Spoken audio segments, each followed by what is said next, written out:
نحمده ونصلی علی رسولہ الکریم اما بعد۔ محترم بزرگوں، دوستوں اور عزیز ساتھیوں، اسلام میں جیسے اللہ تعالیٰ کی عبادت و بندگی کو خصوصی اہمیت حاصل ہے، اسی طرح انسانوں کی مدد کی بھی بڑی اہمیت ہے۔ اسی لیے نماز روزہ کے ساتھ ساتھ زکوٰۃ و صدقہ فطرت کے احکام بھی دیے گئے ہیں۔ اگر انسان سے کوئی کوتاہی ہو جائے تو اس کی تلافی کے لیے مالی کفارہ یعنی فقراء و مساکین کو کھانا کھلانے اور کپڑے پہنانے کی بھی گنجائش رکھی گئی ہے۔ مثلا اگر کسی نے جان بوجھ کر روزہ توڑ دیا ہو تو اس کے بدلہ اسے 60 روزے رکھنا ہوگا یا 60 مسکین کو کھانا کھلانا ہوگا۔ گویا روزہ جیسی عبادت اور مسکین کو کھانا کھلانا دونوں کا اجر برابر ہے۔ صدقہ و انفاق کی ایک صورت تو یہ ہے کہ وقتی طور پر کسی ضرورت مند کی ضرورت پوری کر دی جائے، جیسے کسی بھوکے کو کھانا کھلا دیا، کسی کو کپڑے کی ضرورت تھی اس کا کپڑا بنا دیا، کسی مریض کا علاج کرا دیا۔ دوسری صورت یہ ہے کہ ایسا کار خیر کیا جائے کہ جس کا نفع بہت سے لوگوں کو پہنچے اور بہت دنوں تک پہنچتا رہے۔ اگرچہ یہ دونوں ہی صورتیں اجر و ثواب کی ہیں، لیکن دوسری صورت میں زیادہ اجر ہے، اس لیے کہ جس چیز کا نفع جتنے لوگوں کو پہنچے گا اور جتنی دیر تک پہنچتا رہے گا اسی قدر زیادہ اس کا اجر و ثواب بھی ہوگا۔ چنانچہ رسول اللہ صلی اللہ علیہ وسلم نے ارشاد فرمایا، جب انسان کا انتقال ہو جاتا ہے تو اس سے عمل کا رشتہ کٹ جاتا ہے سوائے 3 صورتوں کے: صدقہ جاریہ، ایسا علم جس سے بعد کے لوگ نفع حاصل کر سکے، صالح اولاد جو اس کے لیے دعا کا اہتمام کرتی ہو۔ علم نافع سے مراد کسی صاحب علم کی کتابیں اور اس کے تلامذہ ہیں جن سے طویل مدت تک لوگوں کو نفع پہنچتا رہتا ہے۔ صالح اولاد کی مراد ظاہر ہے ایسے بچے جن کی دینی تعلیم و تربیت کی گئی ہو اور اس تربیت کی وجہ سے وہ اپنے والدین کے لیے دعاؤں کا اہتمام کرے۔ اور صدقہ جاریہ سے مراد یہ ہے کہ کوئی ایسا کام انسان کر جائے جس کا نفع اس کے بعد بھی جاری رہے، جیسے کنواں کھدا دے، بورڈنگ کرا دے، مسجد اور تعلیمی ادارے کی تعمیر میں حصہ لے، دینی کتاب شائع کرا دے، مسافروں اور یتیموں کے لیے کوئی کار خیر کر دے۔ اس طرح کے جو بھی خیر کے کام ہیں وہ سب صدقہ جاریہ میں شامل ہیں۔ ایسے ہی صدقہ جاریہ کی ایک شکل وقف کہلاتی ہے۔ وقف کے اصل معنی روکنے کے ہیں۔ وقف میں اصل شے کو روک کر اس سے حاصل ہونے والا نفع وقف کرنے والے کے منشا کے مطابق مستحقین پر خرچ کیا جاتا ہے، چونکہ اس میں اصل شے بچی رہتی ہے اور اس کو روکے رکھا جاتا ہے، اس لیے اس کو وقف کہتے ہیں۔ وقف اور عام صدقات کے درمیان بنیادی فرق یہ ہے کہ عام صدقات میں غربا و ضرورت مندوں کو اصل شے کا بھی مالک بنا دیا جاتا ہے اور کسی اور مستحق کے لیے اس سے استفادہ کی گنجائش نہیں رہتی، اور وقف میں ایسا نہیں ہوتا۔ بہرحال اس سے وقف کی اہمیت اور اس کا اجر و ثواب معلوم ہوتا ہے۔ یہ بات بھی واضح رہے کہ وقف پر نہ وقف کرنے والے کی ملکیت باقی رہتی ہے، نہ اس پر متولی کی ملکیت ہوتی ہے، اور نہ ان لوگوں کی جن کو اس سے نفع اٹھانے کا حق دیا گیا ہے، بلکہ وقف کے بارے میں شریعت اسلامی کا تصور یہ ہے کہ وہ براہ راست اللہ تعالی کی ملکیت میں ہوتی ہے۔ چونکہ اسلام میں صرف عبادت ہی کار ثواب نہیں ہے بلکہ انسانی خدمت بھی باعث اجر و ثواب ہے، اس لیے وقف کا دائرہ بہت وسیع ہے۔ جیسے فقراء کو نفع پہنچانے والی چیزوں کا وقف درست ہے، اسی طرح ایسا وقف بھی درست ہے جس سے فقراء اور مالدار دونوں فائدہ اٹھا سکے، یہاں تک کہ خود اپنی اولاد پر وقف کرنا بھی درست ہے۔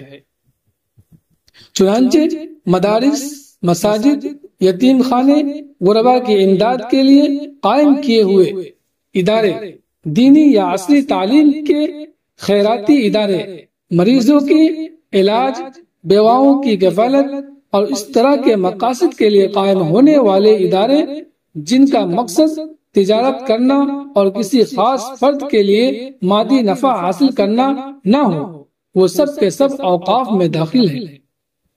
یوں تو مذہبی اور خیراتی کاموں کے لیے عطایات دینے کا تصور بہت قدیم ہے۔ اسلام سے پہلے عربوں کے یہاں کعبۃ اللہ کے لیے نذرانے پیش کرنے کا ذکر ملتا ہے، جسے کعبہ کے اندر دفینہ کی شکل میں محفوظ کر دیا جاتا تھا۔ بائبل میں بھی خدا کے نام پر چیزوں کے نظر کرنے کا ذکر ہے۔ حضرت مریم علیہ السلام کی والدہ نے پیدا ہونے والے بچہ کو خدا کی نظر کرنے کا عہد کیا تھا، اسی لیے حضرت مریم علیہ السلام بیت المقدس کی خدمت کے لیے اپنے خالو حضرت زکریا علیہ السلام کے حوالے کر دی گئی۔ لیکن اسلام نے مختلف خیراتی مقاصد کے لیے وقف کا جو وسیع تصور پیش کیا ہے وہ اس سے پہلے نہیں ملتا۔ کہا جاتا ہے کہ امت محمدیہ میں پہلا وقف حضرت عمر رضی اللہ عنہ نے کیا ہے، لیکن یہ وقف کی خاص نوعیت اور تفصیلی احکام کے اعتبار سے ہے، ورنہ وقف تو سب سے پہلے خود رسول اللہ صلی اللہ علیہ وسلم نے کیا ہے۔ آپ صلی اللہ علیہ وسلم نے بنفس نفیس مدینہ کے 2 یتیم بچوں حضرت سہل اور حضرت سہیل کا باغ خریدا، جس میں مسجد نبی بنائی گئی اور اس سے متصل تعلیمی ضرورت کے لیے چبوترا بنایا گیا، جسے عربی میں صفہ کہتے ہیں۔ یہ اسلامی تاریخ کا پہلا دارالعلوم تھا۔ مسجد اور یہ درسگاہوں دونوں آپ صلی اللہ علیہ وسلم کی وقف کی ہوئی زمین میں قائم ہوئی۔ اسی طرح حضرت عثمان غنی رضی اللہ عنہ نے میٹھے پانی کا کنواں خریدا اور اسے مسلمانوں کے لیے وقف فرما دیا۔ حضرت جابر رضی اللہ عنہ نے اپنا ایک باغ اللہ کے راستے میں وقف فرما دیا، جس کا ذکر متعدد حدیثوں میں موجود ہے۔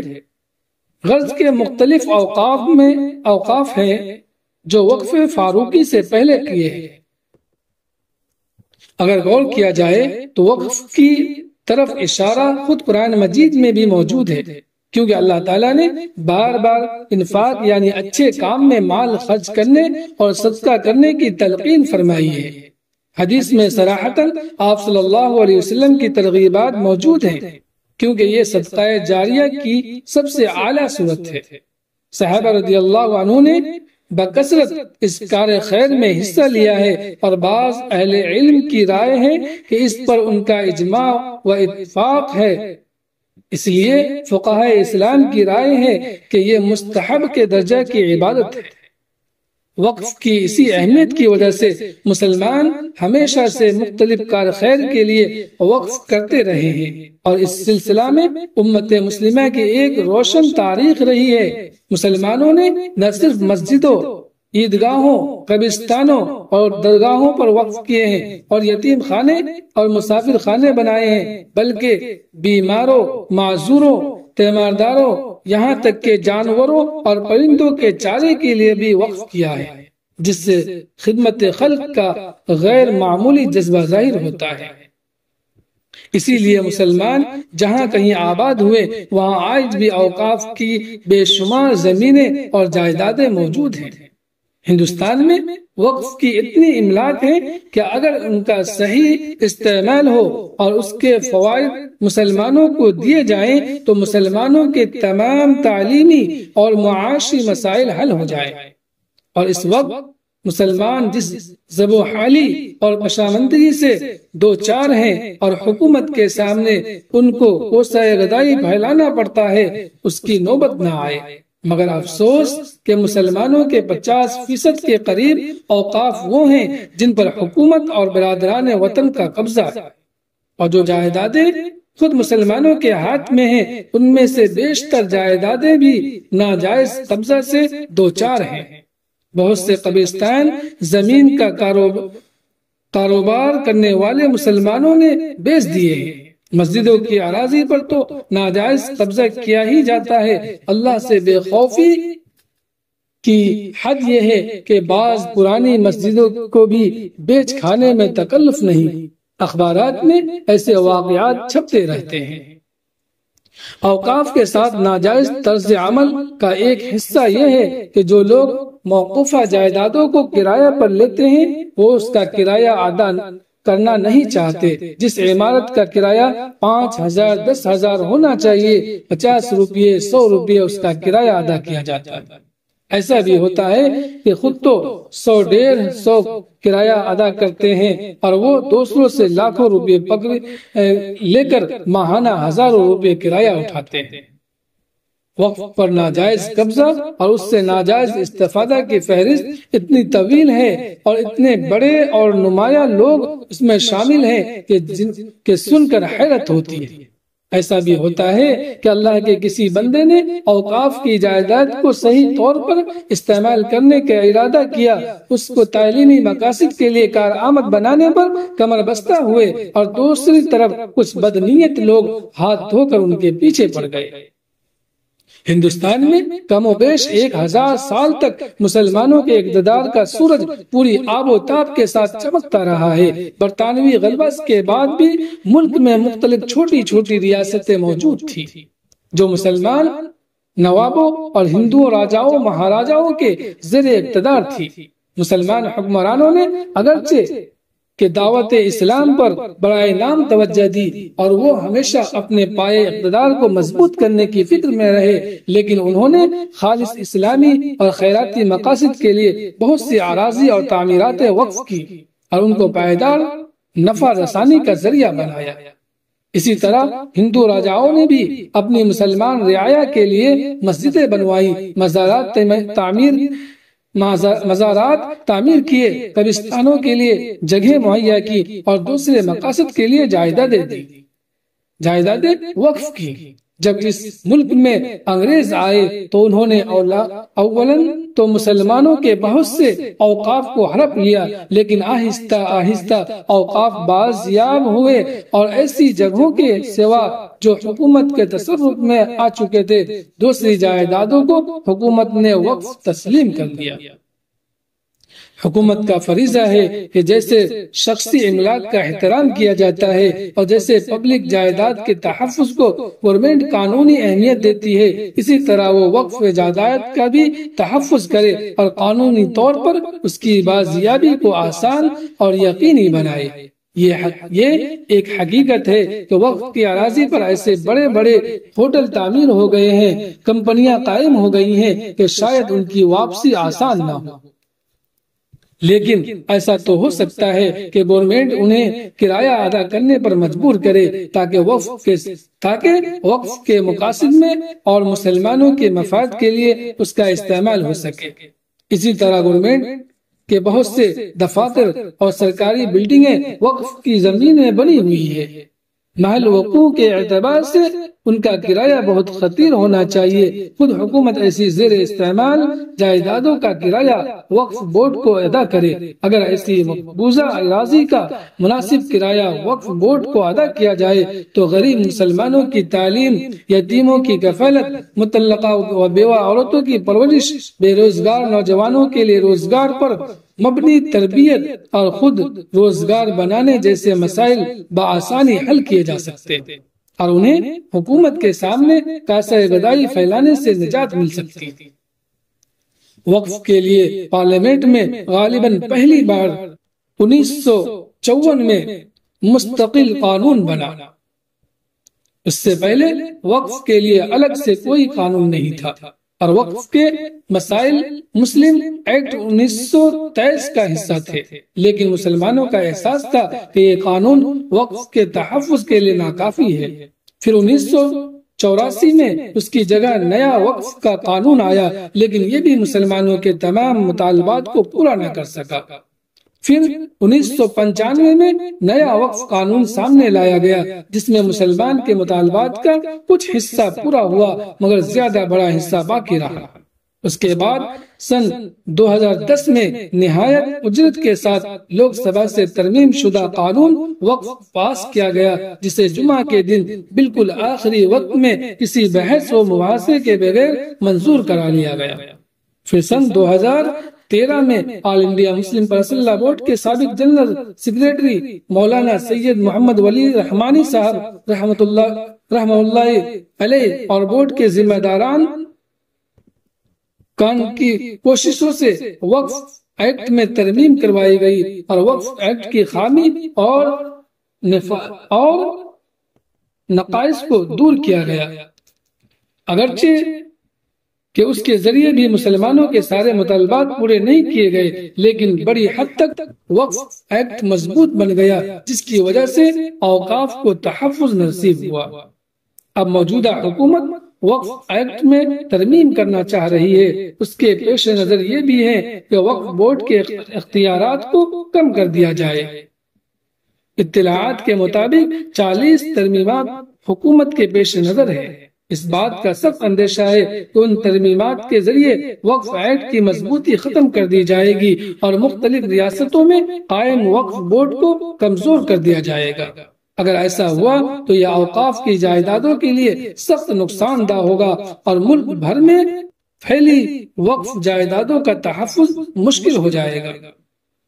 All India Muslim Personal Law Board نے صورتحال کی سنگینی کو محسوس کرتے ہوئے حکومت وقت سے یہ مطالبہ کیا ہے کہ وہ موجودہ وقف ایکٹ میں کوئی ایسی ترمیم نہ کرے جس سے وقف ایکٹ کی مضبوطی متاثر ہو اور تحفظ غیر یقینی ہو جائے۔ اس سلسلہ میں بورڈ نے اپنا یہ موقف واضح کر دیا ہے کہ وقف ایکٹ 2013 میں کوئی ایسی تبدیلی جس سے وقف جائیدادوں کی حیثیت اور نوعیت بدل جائے یا اس کو حرف کر لینا حکومت یا کسی فرد کے لیے آسان ہو جائے، ہرگز بھی قابل قبول نہیں ہوگی۔ اسی طرح وقف بورڈ کے اختیارات کو کم یا محدود کرنے کو بھی قطعاً برداشت نہیں کیا جائے گا۔ سطح اطلاعات کے مطابق مصدقہ اطلاعات کے مطابق حکومت ہند وقف ایکٹ 2013 میں تقریباً 40 ترمیمات کے ذریعے وقف جائیدادوں کی حیثیت اور نوعیت کو بدل دینا چاہتی ہے تاکہ اس پر قبضہ کرنا اور انہیں ہڑپ لینا آسان ہو جائے۔ اطلاعات کے مطابق اس نوعیت کا بل اگلے ہفتہ پارلیمنٹ میں پیش کیا جا سکتا ہے۔ All India Muslim Personal Law Board یہ واضح کر دینا ضروری سمجھتا ہے کہ وقف جائیدادیں مسلمانوں کے بزرگوں کے دیے ہوئے وہ عطیات ہیں جنہیں مذہبی اور خیراتی کاموں کے لیے وقف کیا گیا ہے۔ حکومت نے بس انہیں ریگولیٹ کرنے کے لیے وقف ایکٹ میں بنایا ہے۔